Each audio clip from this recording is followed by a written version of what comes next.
Hello students, आज का हमारा टॉपिक है मोलर वॉल्यूम। बहुत ही आसान सा टॉपिक है और बहुत ही छोटा सा टॉपिक है। लेक्चर फ्लो आप लोगों के सामने है। सबसे पहले इसकी पढ़ेंगे डेफिनेशन, उसके बाद इसकी देखेंगे रिप्रेजेंटेशन और उसके बाद देखेंगे इसकी कैलकुलेशन और एंड में हम डिस्कस करेंगे इसकी examples. Let we discuss all these point wise. हम इनको पॉइंट वाइज डिस्कस करते हैं। सबसे पहले है डेफिनेशन। हम इसको डिफाइन करते हैं कि हमारे पास मोलर वॉल्यूम होता क्या है। हाँ जी, the volume occupied by 1 mole of gas at standard temperature and pressure is called molar volume।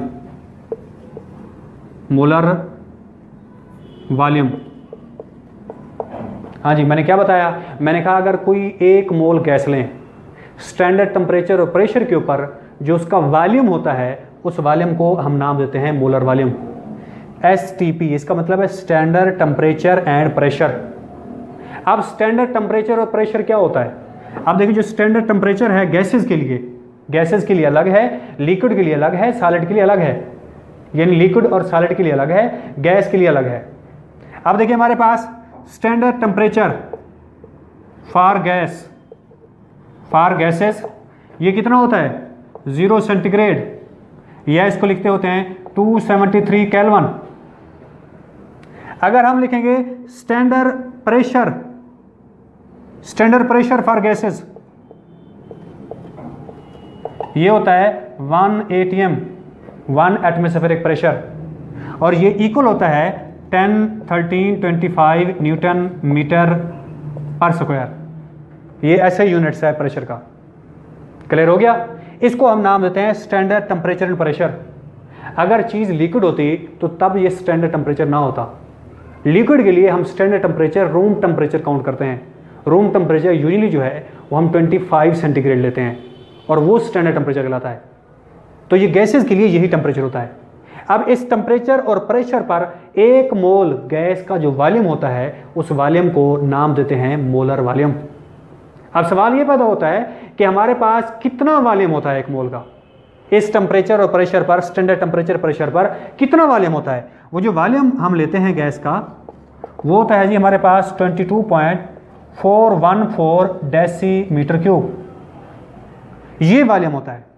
इस वॉल्यूम को हम नाम देते हैं मोलर वॉल्यूम। अगर हम इसे मीटर क्यूब के अंदर हम कन्वर्ट करें तो ये हमारे पास बन जाएगा जी 0.0222414 मीटर क्यूब। लेकिन वैल्यू हम ये लेते होते हैं। इसी तरह हम सेंटीमीटर में भी कन्वर्ट कर सकते हैं इसको। क्लियर हो गया? अब इसको सवाल ये पैदा होता है कि हम इसको रिप्रेजेंट कैसे करते हैं। यहां तक मसला है कोई? हाँ जी,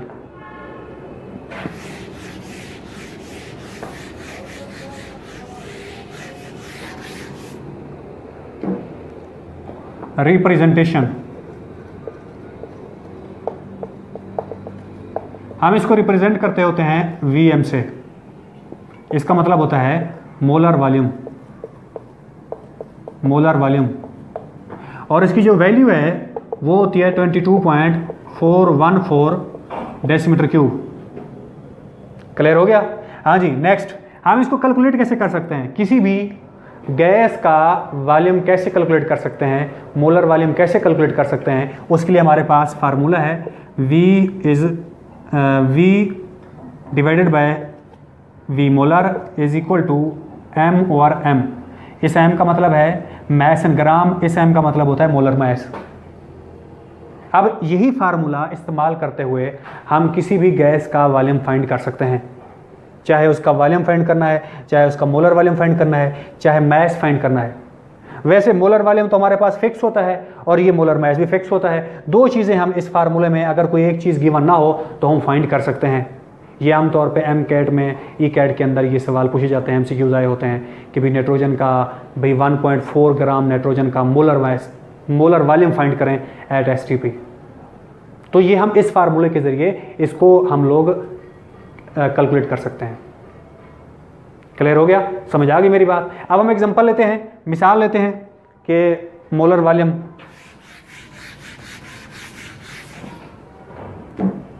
आप लोगों ने पढ़ा हुआ है कि सोडियम, इसका मैस होता है 23 ग्राम और ये होती है 1 मोल, और 1 मोल में पार्टिकल होते हैं 6.02 मल्टीप्लाई 10⁻23 पार्टिकल, और इसका वॉल्यूम होगा 22.414 डेसीमीटर क्यूब मोलर वॉल्यूम।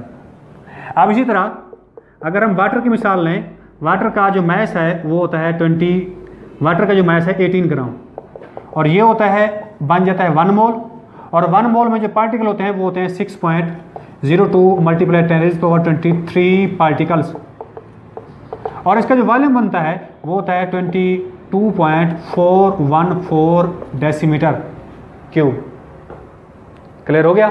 अब देखिए इसमें हमने एक चीज़ देखी है कि गैसेस का हमारे पास जो मैस है वो डिफरेंट हो सकता है, लेकिन उसमें मॉलिक्यूल की तादाद, पार्टिकल की तादाद सेम होती है और उसका वॉल्यूम भी सेम होता है।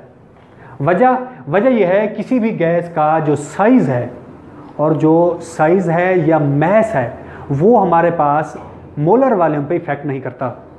मैंने ये बताया किसी भी गैस में उसके एटमों का जो साइज़ है या जो मैस है वो मोलर वॉल्यूम पे इफेक्ट नहीं करता। उसकी वजह यह है गैस के मॉलिक्यूल में जो डिस्टेंस होता है, गैस, क्योंकि हमने पढ़ा हुआ है कि गैस के जो मॉलिक्यूल होते हैं या एटम होते हैं वो हमारे पास बहुत सारे डिस्टेंस पर होते हैं, उनमें जो डिस्टेंस होता है वो 300 टाइम ग्रेटर होता है as compare to their diameter. उनके डायमीटर से इतना, यानी 300, हमारे पास 300 टाइम ग्रेटर डिस्टेंस होता है, जिसकी वजह से साइज कुछ भी हो जाए उनके मॉलिक्यूल का तो इस वॉल्यूम पे कोई इफेक्ट नहीं पड़ता। क्लियर हो गया, समझ आ गई मेरी बात? हाँ जी, यहाँ तक कोई मसला हो तो नेक्स्ट इंशाल्लाह हम अगले लेक्चर में डिस्कस करेंगे।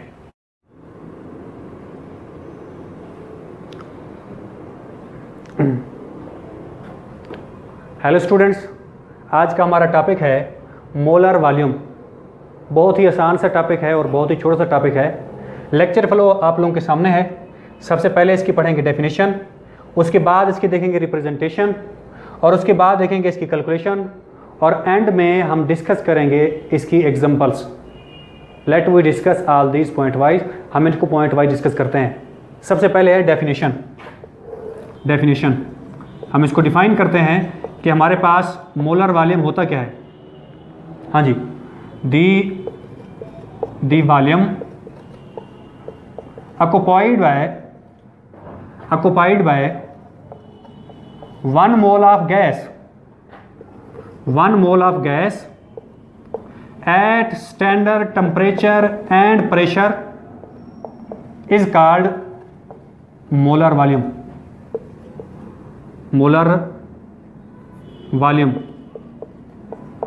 हाँ जी, मैंने क्या बताया? मैंने कहा अगर कोई 1 मोल गैस लें, स्टैंडर्ड टेम्परेचर और प्रेशर के ऊपर जो उसका वॉल्यूम होता है उस वॉल्यूम को हम नाम देते हैं मोलर वॉल्यूम, STP। इसका मतलब है स्टैंडर्ड टेम्परेचर एंड प्रेशर। अब स्टैंडर्ड टेम्परेचर और प्रेशर क्या होता है? अब देखिए, जो स्टैंडर्ड टेम्परेचर है गैसेस के लिए अलग है, लिक्विड के लिए अलग है, सॉलिड के लिए अलग है, यानी लिक्विड और सॉलिड के लिए अलग है, गैस के लिए अलग है। अब देखिए हमारे पास स्टैंडर्ड टेम्परेचर फॉर गैसेस ये कितना होता है? 0 सेंटीग्रेड, या इसको लिखते होते हैं 273 केल्विन। अगर हम लिखेंगे स्टैंडर्ड प्रेशर फॉर गैसेस, ये होता है 1 atm 1 एटमॉस्फेरिक प्रेशर, और ये इक्वल होता है 10, 13, 25 न्यूटन मीटर पर स्क्वायर। ये ऐसे यूनिट्स है प्रेशर का। क्लियर हो गया? इसको हम नाम देते हैं स्टैंडर्ड टेम्परेचर एंड प्रेशर। अगर चीज़ लिक्विड होती तो तब ये स्टैंडर्ड टेम्परेचर ना होता। लिक्विड के लिए हम standard temperature room temperature count करते हैं। रूम टेम्परेचर यूजुअली जो है वो हम 25 सेंटीग्रेड लेते हैं और वो स्टैंडर्ड टेम्परेचर कहलाता है। तो ये गैसेस के लिए यही टेम्परेचर होता है। अब इस टेम्परेचर और प्रेशर पर 1 मोल गैस का जो वॉल्यूम होता है उस वॉल्यूम को नाम देते हैं मोलर वॉल्यूम। अब सवाल ये पैदा होता है कि हमारे पास कितना वॉल्यूम होता है 1 मोल का? इस टेम्परेचर और प्रेशर पर, स्टैंडर्ड टेम्परेचर प्रेशर पर कितना वॉल्यूम होता है? वो जो वॉल्यूम हम लेते हैं गैस का वो होता है जी हमारे पास 22.414 डेसीमीटर क्यूब, ये वॉल्यूम होता है। इस वॉल्यूम को हम नाम देते हैं मोलर वॉल्यूम। अगर हम इसे मीटर क्यूब के अंदर हम कन्वर्ट करें, मीटर क्यूब के अंदर कन्वर्ट करें तो ये हमारे पास बन जाएगा जी 0.022414 मीटर क्यूब, लेकिन वैल्यू हम ये लेते होते हैं। इसी तरह हम सेंटीमीटर में भी कन्वर्ट कर सकते हैं इसको। क्लियर हो गया? अब इसको सवाल ये पैदा होता है कि हम इसको रिप्रेजेंट कैसे करते हैं। यहां तक मसला है कोई? हाँ जी,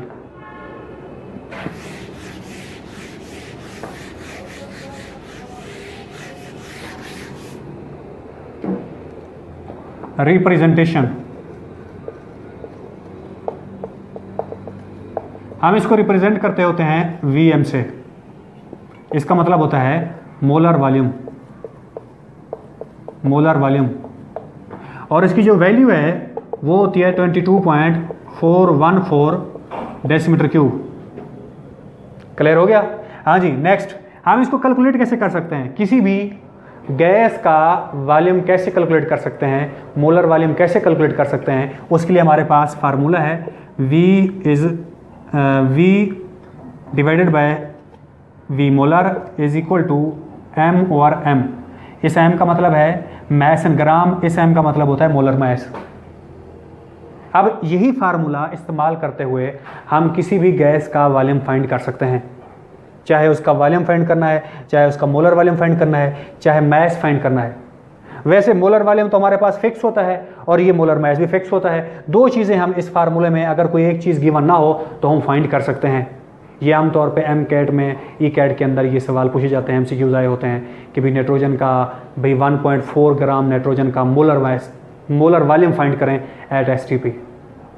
तो ये हम इस फार्मूले के ज़रिए इसको हम लोग कैलकुलेट कर सकते हैं। क्लियर हो गया? समझ आ गई मेरी बात? अब हम एग्जांपल लेते हैं, मिसाल लेते हैं कि मोलर वॉल्यूम,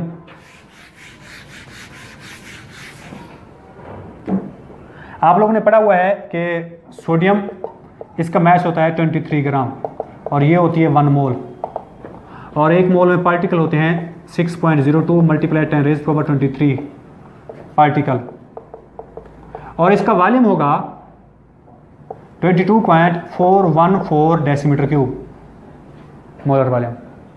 अब इसी तरह अगर हम वाटर की मिसाल लें, वाटर का जो मैस है वो होता है 18 ग्राम, और ये होता है, बन जाता है 1 मोल, और 1 मोल में जो पार्टिकल होते हैं वो होते हैं 6.02 मल्टीप्लाई 10⁻23 पार्टिकल्स, और इसका जो वॉल्यूम बनता है वो होता है 22.414 डेसीमीटर क्यूब। क्लियर हो गया? अब देखिए, इसमें हमने एक चीज़ देखी है कि गैसेस का हमारे पास जो मैस है वो डिफरेंट हो सकता है, लेकिन उसमें मॉलिक्यूल की तादाद, पार्टिकल की तादाद सेम होती है और उसका वॉल्यूम भी सेम होता है। वजह यह है किसी भी गैस का जो साइज़ है, और जो साइज़ है या मैस है वो हमारे पास मोलर वॉल्यूम पे इफेक्ट नहीं करता। मैंने ये बताया किसी भी गैस में उसके एटमों का जो साइज़ है या जो मैस है वो मोलर वॉल्यूम पे इफेक्ट नहीं करता। उसकी वजह यह है गैस के मॉलिक्यूल में जो डिस्टेंस होता है, गैस, क्योंकि हमने पढ़ा हुआ है कि गैस के जो मॉलिक्यूल होते हैं या एटम होते हैं वो हमारे पास बहुत सारे डिस्टेंस पर होते हैं, उनमें जो डिस्टेंस होता है वो 300 टाइम ग्रेटर होता है as compare to their diameter. उनके डायमीटर से इतना, यानी 300, हमारे पास 300 टाइम ग्रेटर डिस्टेंस होता है, जिसकी वजह से साइज कुछ भी हो जाए उनके मॉलिक्यूल का तो इस वॉल्यूम पे कोई इफेक्ट नहीं पड़ता। क्लियर हो गया? समझ आ गई मेरी बात? हाँ जी। यहाँ तक कोई मसला हो तो नेक्स्ट इंशाल्लाह हम अगले लेक्चर में डिस्कस करेंगे।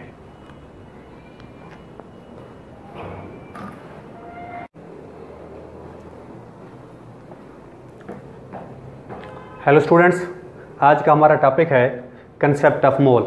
आज हम मोल के बारे में पढ़ेंगे। लेक्चर फॉलो आप लोगों के सामने है। सबसे पहले देखेंगे इसकी डेफिनेशन, उसके बाद देखेंगे इसका इंट्रोडक्शन, इसके बाद देखेंगे इसकी रिप्रेजेंटेशन, और एंड में हम डिस्कस करेंगे एग्जांपल्स ऑफ मोल्स के बारे में। हम इनको पॉइंट वाइज डिस्कस करते हैं। सबसे पहला पॉइंट है डेफिनेशन। हम इसको डिफाइन करते हैं कि व्हाट इज मोल। हाँ जी, definition. when the atomic mass, molecular mass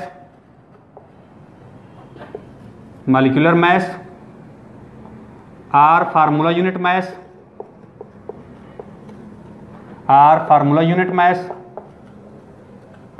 or ionic mass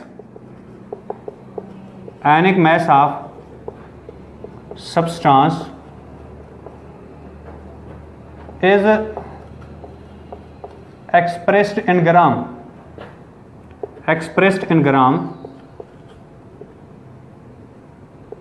is called mole।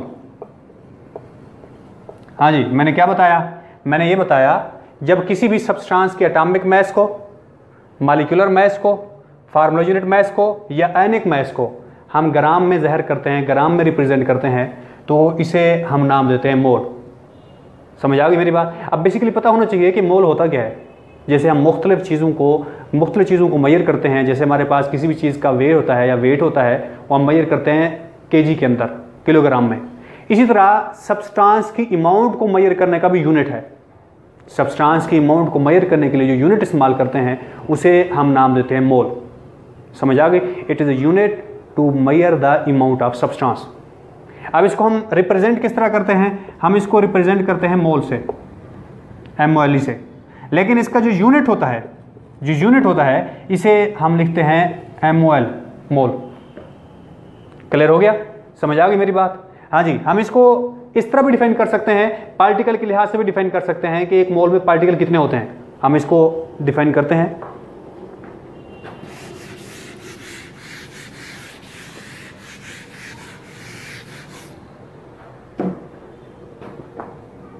The amount or quantity of substance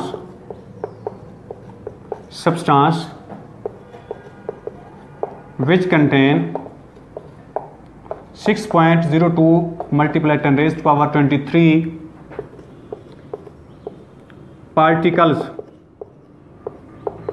is called mole। हाँ जी, मैंने क्या बताया? मैंने ये बताया किसी भी सब्सटेंस की वो क्वांटिटी जिसके अंदर 6.02 multiply 10 raise to power 23 particles मौजूद हों, उसे हम नाम देते हैं मोल। क्लियर हो गया? ये समझ लें कि हमारे पास जो मोल है वो हम पार्टिकल के लिहाज से भी मेजर कर सकते हैं, पार्टिकल के लिहाज से भी देख सकते हैं। समझ आ गई मेरी बात? अच्छा देखें, इसको हम डिटरमाइन किस तरह कर सकते हैं, इसको हम फाइंड किस तरह कर सकते हैं कि इसको फाइंड करने का मेथड क्या है। मोल noun mass of substance,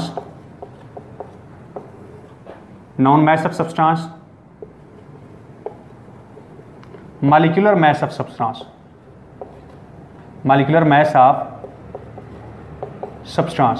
इस फार्मूले के जरिए हम मोल को फाइंड कर सकते हैं। क्लियर हो गया? अब देखते हैं हम लोग इसको मुख्तलिफ सब्सटेंस की जो मुख्तलिफ फॉर्म है उसके साथ हम इसको किस तरह इंटरलिंक करते हैं, किस तरह जोड़ते हैं, और सब्सटेंस में कौन कौन सी चीज़ें आती हैं कि हम इनको किस तरह डिफाइन करते हैं। समझ आ गई मेरी बात? हाँ जी।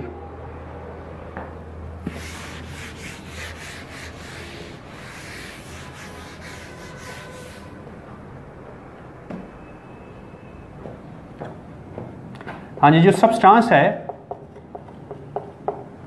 सब्सटेंस के अंदर एलिमेंट, ये भी सब्सटेंस है।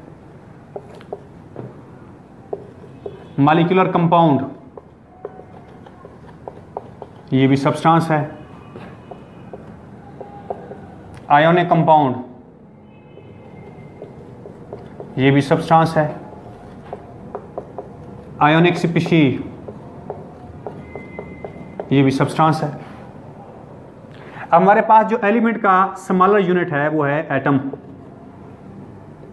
एलिमेंट का स्मॉलर यूनिट है atom.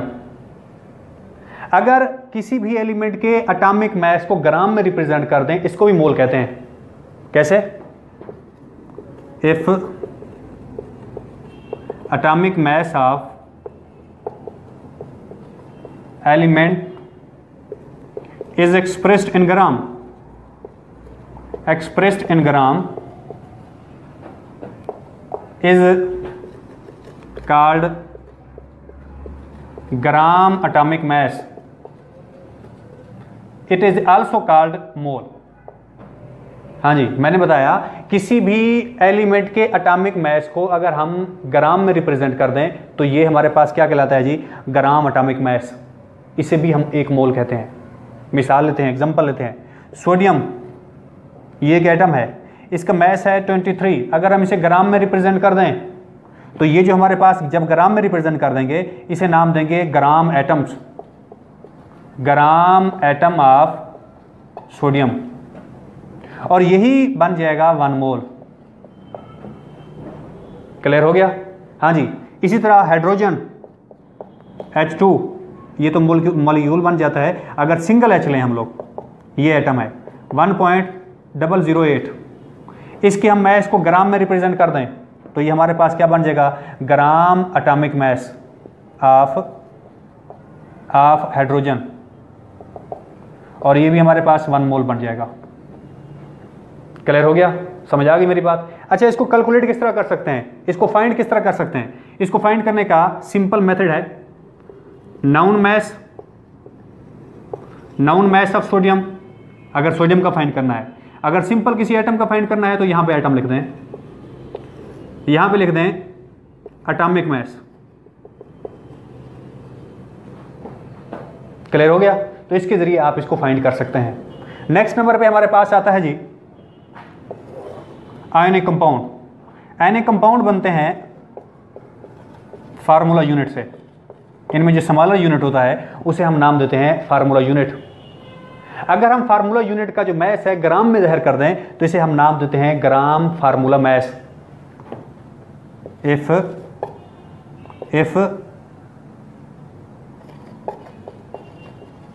Formula mass of ionic compound is expressed in gram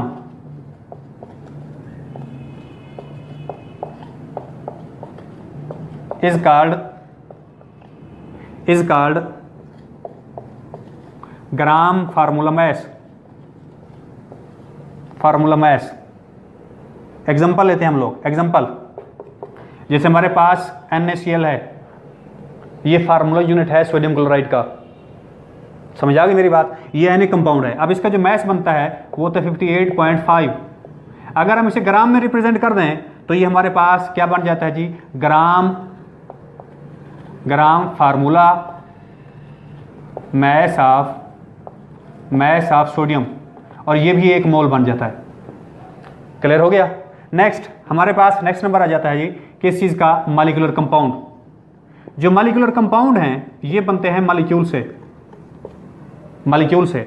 अगर मॉलिक्यूल का मॉलिक्यूलर मास हम रिप्रेजेंट कर दें ग्राम में तो ये हमारे पास तब भी क्या बन जाएगा जी, मोल बन जाएगा, और इसे हम ग्राम मॉलिक्यूलर मास कहेंगे। कैसे? इफ मॉलिक्यूलर मास किस चीज का हो जाएगा, मॉलिक्यूलर कंपाउंड का। Molecular compound is expressed in gram, इसको हम नाम देंगे ग्राम मॉलिक्यूलर मास।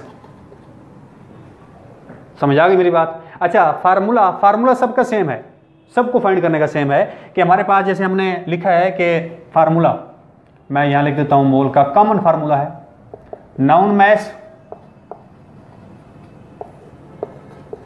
और मॉलिक्यूलर मास। अब देखो, अगर हमारे पास एलिमेंट है तो यहां पे हमारे पास नाउन मास ऑफ एटम लिखेंगे, एटॉमिक मास लिखेंगे। अगर हमारे पास आयनिक कंपाउंड है यहां पे लिखेंगे noun mass of ionic compound या फार्मूला यूनिट, हम नीचे लिखेंगे फार्मूला यूनिट मास। क्लियर हो गया? इसी तरह हमारे पास अगर हमारे पास ये है मॉलिक्यूलर कंपाउंड है तो यहाँ पे हम क्या लिखेंगे, यहाँ पे लिखेंगे नाउन मास ऑफ मॉलिक्यूल और डिवाइड लिखेंगे मॉलिक्यूलर मास। अगर आयनिक स्पीशीज है यहाँ पे लिखेंगे नाउन मास ऑफ आयन और नीचे लिखेंगे आयोनिक मास। सबका फार्मूला ऑलमोस्ट सेम ही है, थोड़ा सा हमने इनकी जो नेम है वो चेंज करते जाना है। ठीक है, अब जो NaCPC है, NaCPC इसका जो हमारा यूनिट होता है वो होता है आइन। अगर हम ionic mass of NaCPC express कर दें ग्राम में, उसे हम नामते हैं ग्राम आयोनिक मास। मैंने क्या बताया, if ionic mass of NaCPC is expressed in gram is called gram ionic mass. कैसे, जैसे हमारे पास देखो SO4 माइनस सल्फेट आयन है, इसका जो हमारे पास मास बनता है वो होता है 96 ग्राम। अब ये हमने ग्राम में ज़ाहिर किया है, तो ये हमारे पास क्या बन जाएगा जी, ग्राम आयोनिक मास। और ये भी 1 मोल है, 1 मोल। क्लियर हो गया, समझ आ गई मेरी बात, यहाँ तक कोई मसला हो? हाँ जी, इंशाल्लाह हम नेक्स्ट अगले लेक्चर में डिस्कस करेंगे।